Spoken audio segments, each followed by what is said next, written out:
8 questions, 15 minutes, 2 minutes per question. I got it. Excellent. Question number one. If you were tomorrow morning woke up and given the title of adding one mandatory subject to the high school curriculum, what subject would it be and why?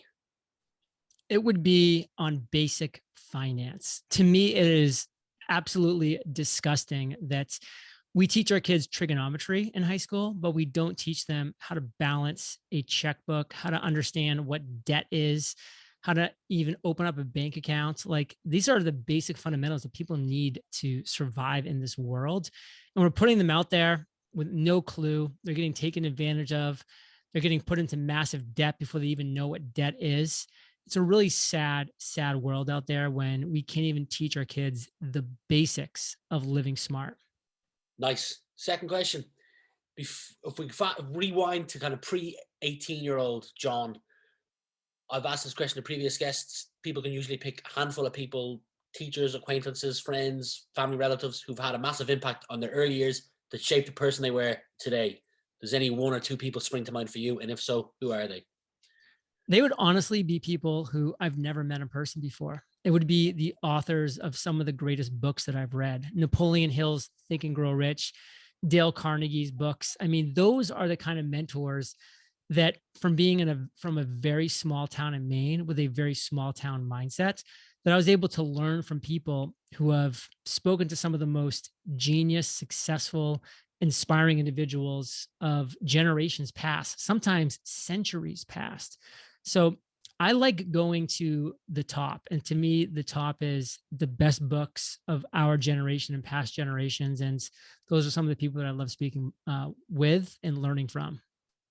I've done a bit of research for this podcast, and I noticed in the background of some of your videos, you had the 75 hard on a whiteboard. I don't know if that's something you're still doing or have done. So if you've done it, what did you get from it? And if you're doing it, how are you getting on and what are you getting from it? Yeah, so 75 hard, I've done it twice now successfully.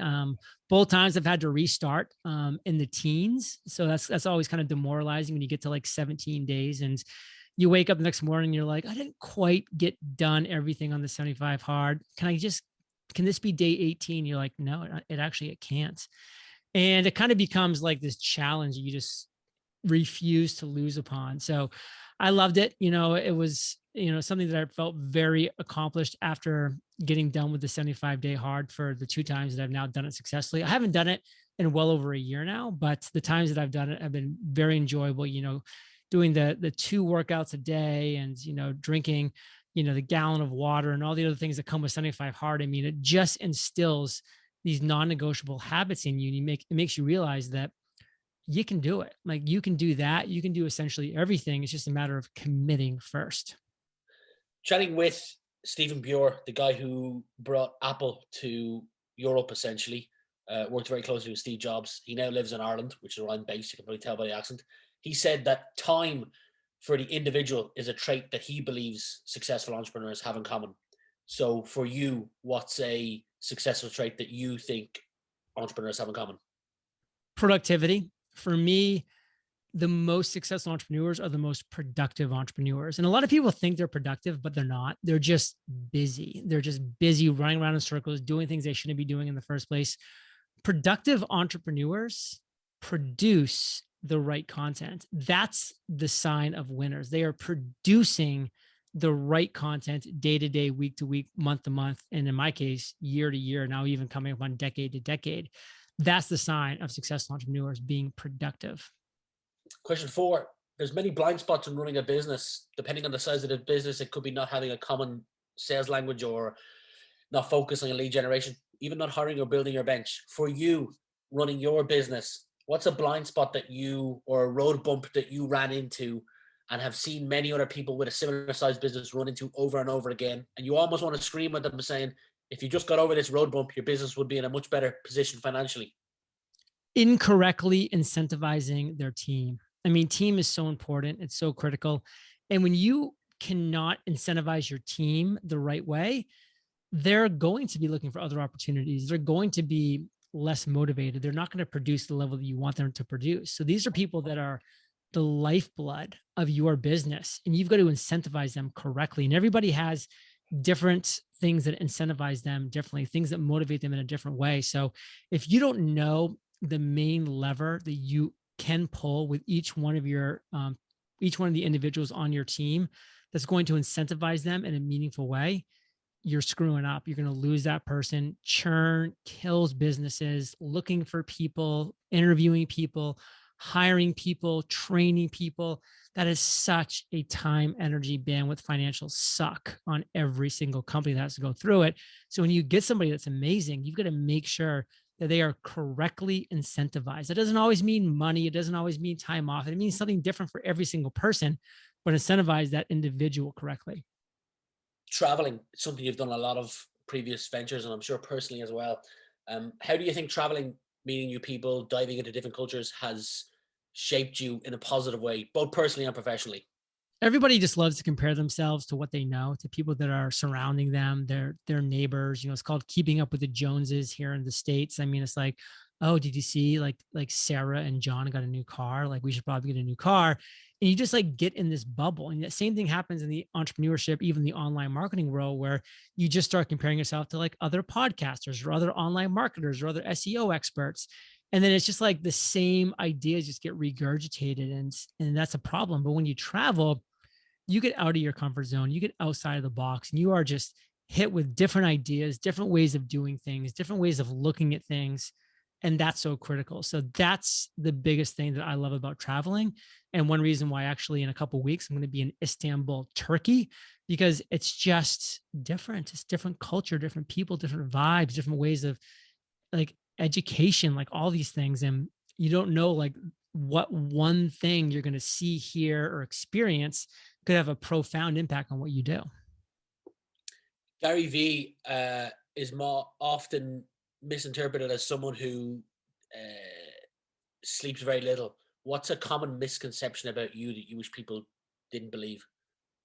That I work really hard, because I really don't. I work 5 days per month, period. Now, if I was Gary Vaynerchuk with his aspiration, I would be working 30 days per month like he works. And, you know, he does very publicly say that he goes to sleep at 12, PM or sorry, 12 midnight and wakes up at 7 a.m. So he's getting good amount of sleep for sure. But I'm going to bed at 9:15. I mean, I am beating Gary to the bed by 3 hours, and I'm sleeping as late as he sleeps until 7. So, I mean, like I am way over prioritizing sleep because I think it's one of the most important things that I could do. But, you know, that's not the direct answer to your question. The direct answer to your question is for me that I work hard, because again, I really have come up with systems and tools and automations over the years that now allow me in my 10th year in business to work 5 days per month. Now, mind you, those 5 days that I'm working, this being one of those, I work really hard. I am back to back from morning until evening, and I am crushing it. I am productive. Going back to what we talked about earlier, I am producing the right content. I am being efficient, effective. I'm making it happen.